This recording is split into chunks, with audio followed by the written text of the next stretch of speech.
தமிழில் நம்ம அடிக்கடி யூஸ் பண்ணுவோம்ல கத்துக்குட்டி அப்படிங்கிற இந்த வேர்டை எப்படி சார் நம்ம இங்கிலீஷில் சொல்கிறது? அது பேசிக் லேர்னர்ஸ் இருக்காங்கள்ல, பேசிக் லெவலில் லேர்னிங் ப்ராசஸில் இருக்கிறவங்களுக்கு கூட யூஸ் பண்ணக்கூடிய வேர்டு தான் கத்துக்குட்டி இல்லையா? ஸோ இது எப்படி நம்ம இங்கிலீஷில் சிங்கிள் வேர்டில் சொல்லணும் அப்படின்னா இன்கோயட் அப்படின்னு சொல்லுவாங்க. என்ன சொல்லுவாங்க? இன்கோயட் அப்படின்னு சொல்லுவாங்க. அதே மாதிரி ஒரு விஷயத்தை செய்யாமல் சோம்பேறியாக சுற்றிக்கிட்டு இருக்காங்கள்ல, சோம்பேறியாக அங்கிட்டு இங்கிட்டு சுற்றிக்கிட்டு தெரிஞ்சுக்கிட்டு இருக்காங்கள்ல, இவங்களை எப்படி சொல்லுவாங்க? சிங்கிள் வேர்டில் சொல்லணும் அப்படின்னா லாலி கேஜிங் அப்படின்னு சொல்லுவாங்க. என்ன சொல்லுவாங்க?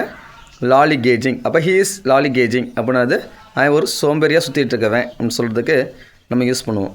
அடுத்து ஒரு விஷயத்தை செய்ய விருப்பமே இல்லாமல் ஏனோ தானோன்னு செய்யணுமேனு செய்வாங்கள்ல இல்லைங்களா, அவங்கள எப்படி சொல்லுவாங்க? மனசு இல்லாமல் செய்கிறவங்க, இல்லை ஏனோ தானோன்னு செய்கிறவங்க, ஓகேவா, சொல்லிட்டமேனு செய்கிறவங்க, இந்த மாதிரிலாம் இருக்காங்களே, இவங்க எல்லாத்தையுமே எப்படி நம்ம இங்கிலீஷில் சொல்லணும் அப்படின்னு சொல்லி பார்த்தீங்கன்னா பெக்ரூட் ஜிஞ்சிலி அப்படின்னு சொல்லுவாங்க. என்ன சொல்லுவாங்க?